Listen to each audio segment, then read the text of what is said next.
la conflictividad sindical a la luz de la legislación laboral actual, limitaciones y expectativas.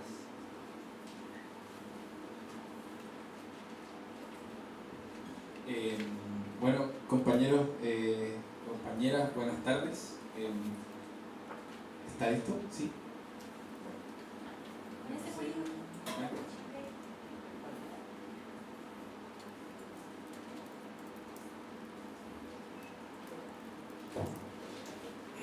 Bueno, me presento, soy Ángel Martán, como señaló el profesor Miguel, soy estudiante de Sociología y junto a una compañera, Javiera Ravés, entre ambos desarrollamos el informe sobre la región metropolitana en específico, que representó un desafío bien grande, sobre todo por el hecho de que al ser la región metropolitana, la región que abarcó más casos, también representa grandes niveles de heterogeneidad, y encontrar rasgos comunes en esa heterogeneidad fue bien difícil. Sin embargo, nosotros identificamos también que la posibilidad de presentar acá cierta reflexión a partir de los hallazgos y de los elementos encontrados exigía a su vez poder presentar más bien una tesis, más bien un formato de ponencia de cuál es la lectura que nosotros hacemos de los procesos hallados y las experiencias que nos relataban los dirigentes dentro de un marco de aproximación a la problemática que tuviera al menos los componentes principales un poco que motivaban la investigación en general, y que eso eran por un lado la conflictividad y por otro lado la politización sindical. Sobre eso, entender también que para poder llegar a ese tipo de preguntas también era necesario desarrollar una investigación de tipo cualitativa, que en principio lo señaló la Karim, porque sobre todo importaba conocer la experiencia del actor, qué relataba, cuáles eran sus motivaciones, y por eso también un poco jugar con la idea de la legislación actual, el marco jurídico en el que nos movemos y cuáles son las limitaciones que nos establece, cuál es como la trinchera de alguna manera en la que nos estamos moviendo, y por otro lado cuáles son las expectativas a partir de esa realidad concreta. Solamente antes de comenzar un poco, comentarles cuál es la muestra. Son 24 entrevistas a dirigentes sindicales de la región metropolitana, donde se priorizaron procesos que hayan sido de huelga efectiva, o sea, de huelgas que realmente hayan ocurrido, en donde también se ordenó de tal manera que se priorizaran, por un lado, las huelgas de mayor duración y por otro también las huelgas de mayor masividad. Y al respecto, abordamos también equilibrando las huelgas legales e ilegales, y además abarcando los sectores de la construcción, el comercio, la industria manufacturera, el transporte, las comunicaciones, la salud, la educación, servicios sociales y personales, sector financiero y sector público. Un poco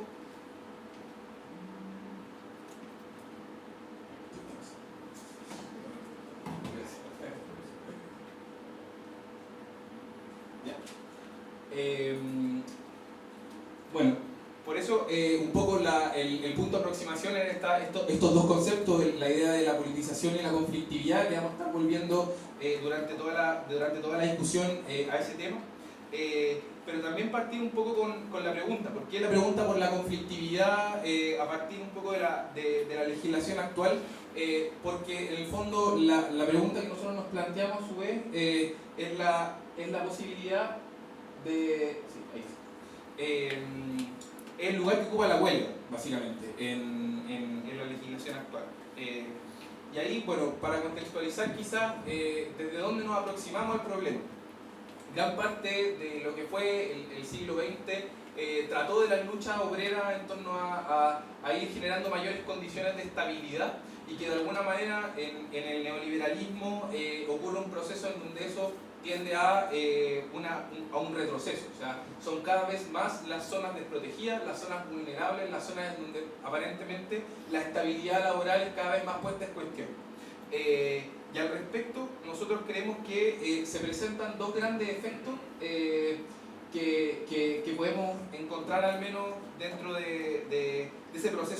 gran proceso de transformación. El primero tiene que ver con la transformación en el carácter estatal, de alguna manera se convierte en un Estado empresario, no muy distinto a dialogar con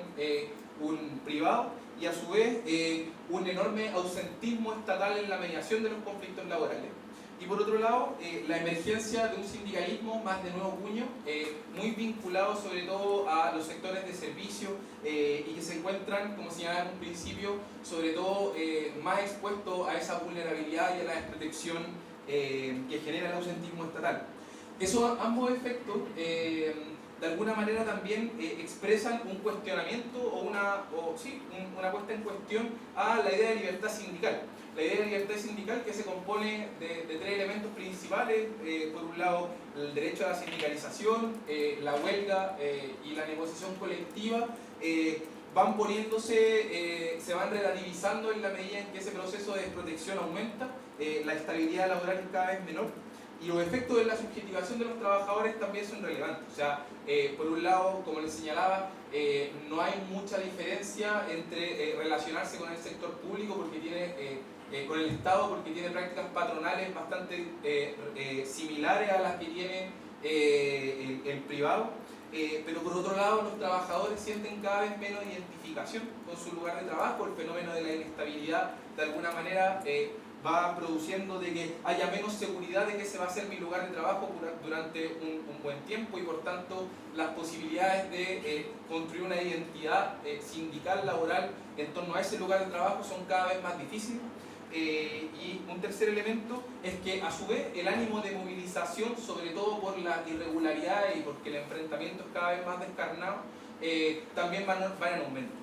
Y frente a eso nosotros lo que identificamos es que se van generando tal vez dos tipos ideales de sindicalismo. El primero tiene que ver con el sindicalismo más tradicional, que al menos en la región metropolitana presentaba rasgos característicos sobre todo en el sector público, y por otro lado un sindicalismo más, como señalaba, de nuevo cuño, más emergente, que está muy vinculado sobre todo a las transformaciones económicas recientes. Y sobre eso, lo importante de darnos cuenta y por qué la pregunta de cuál era el lugar que ocupaba la huelga es precisamente porque la distinción entre legalidad e ilegalidad es puesta en cuestión. O sea, en el sector más tradicional, el sector sobre todo de los trabajadores públicos, pese a que la huelga no es legal, en los hechos, en los procesos de movilización reales, esa ilegalidad se ve rebasada. En general los trabajadores valoran la huelga, y por otro lado, en el sector más emergente, pese a que la huelga es legal, las represalias de la huelga son tan grandes que de alguna manera ese estatuto de legalidad tampoco dice mucho de cómo enfrentan los procesos de movilización los trabajadores del sector. Y bueno, para ya entrar en rasgos más específicos, lo que nosotros quisimos presentar es en torno a los tres elementos o los ejes de análisis que motivaban la investigación. El primero tenía que ver con caracterizar el tipo de conflicto, el segundo con las relaciones y la posición social que ocupaba el sindicato, o sea, cómo aborda el sindicato sus problemáticas internas, las relaciones que tiene que saber tratar dentro de la empresa, y por otro lado también cuáles son las relaciones que establece el sindicato hacia afuera. Y en un tercer lugar, cuál es la percepción sobre la institucionalidad laboral. Sobre lo primero, el contexto de conflicto, constatamos que de alguna manera el conflicto tiene más bien un origen reactivo. ¿A qué me refiero con esto? En general, la disposición a la movilización y sobre todo a radicalizar los métodos de movilización tiende más bien a ser una respuesta a decisiones previas sostenidas por el empleador. Y hay una cosa que llamaba mucho la atención, es que los dirigentes sindicales señalaban de que se encuentran constantemente en diálogo con los empleadores, y que muchas veces dentro de ese diálogo ocurre un momento donde en el fondo ese diálogo hace crack, y básicamente los trabajadores se ven en la necesidad, frente a la disposición del empleador de precarizar aún más sus condiciones laborales, de enfrentar esto con movilización. Y en torno a eso nosotros identificamos que hay dos tipos de demandas que son las más sentidas. Por un lado, las demandas de tipo económico-salarial, y ahí quizás el elemento más interesante es que en general ponen en cuestión sobre todo los mecanismos o las modalidades de asignación neoliberal de la remuneración, porque en general todos los trabajadores dicen que los bonos de productividad, las asignaciones adicionales no son realmente la demanda que ellos sienten, sino que están demandando aumentos basales de su salario, no sujetos a como condiciones condiciones de competencia a la interna entre ellos mismos. Y en torno a los temas más de tipo organizacional, sobre todo el acento está puesto en la demanda de tipo contractual. En el sector público tradicional esto es más sentido en la medida en que la demanda por la carrera funcionaria es aún una bandera de lucha muy importante, pero en el sector no tradicional, por decirlo de alguna manera,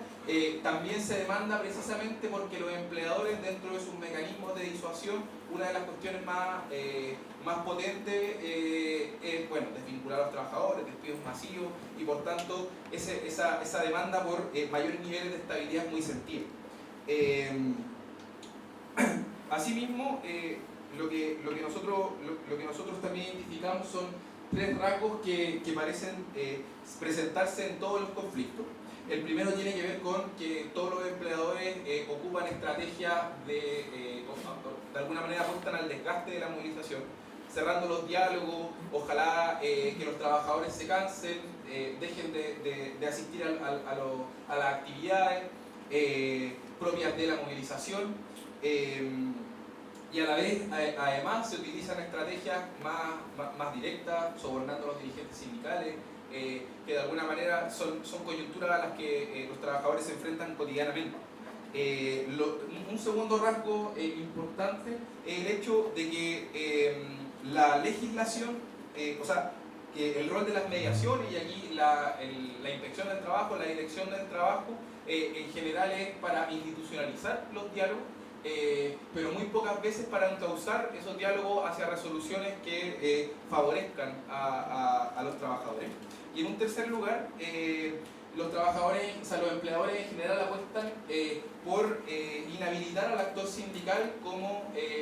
un actor para el diálogo, y ahí sobre todo se levantan los famosos grupos negociadores, y se promueve sobre todo la odiosidad entre los trabajadores, responsabilizándolos muchas veces por las pérdidas que genera la misma huelga. De alguna manera, algunos trabajadores incluso señalaban de que los empleadores le decían a los trabajadores que no estuvieron siendo tan partícipes de la movilización que el descuento en sus salarios o de que hoy día haya menos plata en la empresa se debe precisamente a la movilización del sindicato. Un poco intentando traspasar la responsabilidad de la crisis de la empresa a los trabajadores. Y en torno a eso, lo que nosotros también vemos es que, de alguna manera estas estrategias son bastante diversas. Hay despidos masivos, Cruz Verde fue un buen ejemplo de eso. En Clínica UC, por ejemplo, el dirigente señalaba de que si bien se reintegraban a las funciones, cuando volvían al lugar de trabajo ya no habían funciones. O sea, ya muchas veces los dejaban sin trabajo de facto, en el fondo. Pese a que podían ir todos los días al trabajo, no tenían muchas responsabilidades diarias, de alguna manera como apostando también a que el trabajador genere mayores niveles de activo. Y sobre eso, también hay una crítica muy importante a la legislación actual, y como señalo ahí, de alguna manera el estatuto legal de las huelgas no explica la forma en que adquiere el conflicto sindical. O sea, claro, que la desprotección neoliberal, o sea, el retroceso de la estabilidad laboral en general, es lo que va acentuando un poco el carácter de la conflictividad. En segundo lugar, en torno a los temas de relaciones, aquí centrarme en dos elementos importantes, en el nivel interno y en el nivel externo. En cuanto al interno, los trabajadores en general tienden a señalar de que quizá la dificultad más grande es que precisamente la transformación neoliberal produce un nivel de heterogeneidad y de estratificación de los puestos de trabajo tan grande que es muy difícil organizar a los trabajadores. O sea, los niveles de remuneración en los puestos de trabajo, los niveles de subordinación también son muy distintos. Los sectores que ofrecen servicios externalizados, los que no. Entonces, la pregunta por cómo organizar a los trabajadores es muy grande a nivel interno. Y a nivel externo, bueno, los trabajadores en general tienden a valorar mucho la posibilidad de las alianzas porque de alguna manera ofrece proyección política también a su movilización. Pero a la vez señalan que las multisindicales actuales, en particular la CUT, está muy entrampada en un escenario en el cual los sectores que adscriben a esta pierden autonomía respecto de las posibilidades que tienen para desplegar una movilización o una protesta, y por otro lado los sectores que no adscriben a esta se sienten muy desamparados. O sea, de alguna manera no cuentan con la multisindical para enfrentar procesos de movilización. Y el tercer elemento más que tiene que ver sobre la percepción que tienen los sindicatos sobre la institucionalidad, ahí quizá volver un poco a lo que señalaba en un principio, o sea, la transformación tan grande que ha sufrido el Estado, sobre todo colonizado por un gran empresariado, de alguna manera va construyendo un Estado ausente, un Estado que no media ningún tipo de conflictividad laboral, y las que media de alguna manera siempre terminan siendo fallos favorables a los empleadores, y que no se constituyen como instituciones facilitadoras un poco del tiempo. Entonces, quizá el carácter tripartito que en general caracterizaba un poco al orden laboral, en donde existían los empleadores, existían los trabajadores y un Estado que hacía de árbitro, se pone en cuestión. O sea, que sobre todo hacia los sectores más desprotegidos ese árbitro no existe, por decirlo de alguna manera. Y en el sector público, pese a que estamos dialogando con el mismo Estado, el Estado se comporta como un empresario. Entonces, de alguna manera, ese carácter tripartito, como les señalaba, es cada vez una ilusión más que un hecho real. Y frente a eso, solamente precisar quizá cuáles son las tres demandas más sentidas cuando se les pregunta por la legislación laboral. Y ahí, bueno, en un primer lugar, el reemplazo a huelga como el mecanismo por excelencia de los empleadores para disuadir de alguna manera la movilización. En un segundo lugar, que no se respete la titularidad sindical, o sea, de que puedan existir sobre todo grupos o individualidades, incluso que negocian y pactan sus condiciones de trabajo por fuera de la organización sindical. Y en un tercer elemento, y que incluso muchas veces es el que más genera esta condición o sea, esta disposición a la huelga, que no se respete el piso mínimo de negociación. O sea, muchas veces los trabajadores llegan con disposición a negociar sus condiciones de trabajo y el empleador ni siquiera está dispuesto a comenzar el diálogo con el piso mínimo de negociación. Habiendo señalado estas cosas, creo que es quizás importante como retomar un poco la pregunta inicial, o sea, ¿por qué los conceptos de conflictividad y politización son relevantes a la hora de hacerse la pregunta? Por la dinámica laboral actual. Y en torno a eso, bueno, sobre la conflictividad, solamente para recordar algunas cosas, ese desarrollo de las huelgas tiende a superar un poco el clivaje legalidad y legalidad. No es determinante, básicamente. Sobre todo las diferencias se ven más claras cuando uno pone el acento en ver cuáles son las zonas más protegidas y cuáles son las zonas más desprotegidas de los sectores de los trabajadores. Y sobre todo, claro, un alto enfrentamiento, una relación entre el empleador y el trabajador que no se encuentra en ningún caso mediada, y por tanto también un ausentismo estatal muy grande. Y por otro lado, en torno a la politización, muy relacionada en un primer momento con la estabilidad laboral. O sea, la capacidad de organizar, de desarrollar mayores niveles de conciencia de la organización, también se viene dado por condiciones mínimas de estabilidad laboral. En un segundo lugar, esa politización sobre todo tiene un carácter de rechazo al orden existente, y de alguna manera también va perfilando cuál es el nuevo orden laboral que debiese primar, cuando señalan sobre todo cuáles son los tres ejes legales en los cuales ellos más sienten la necesidad de dar vuelta a la torta. Y quizá en un tercer nivel hay un sindicalismo, como les señalaba, más político. Y ahí, simplemente para cerrar, se ve claramente de que de alguna manera ese clivaje legalidad y legalidad explica poco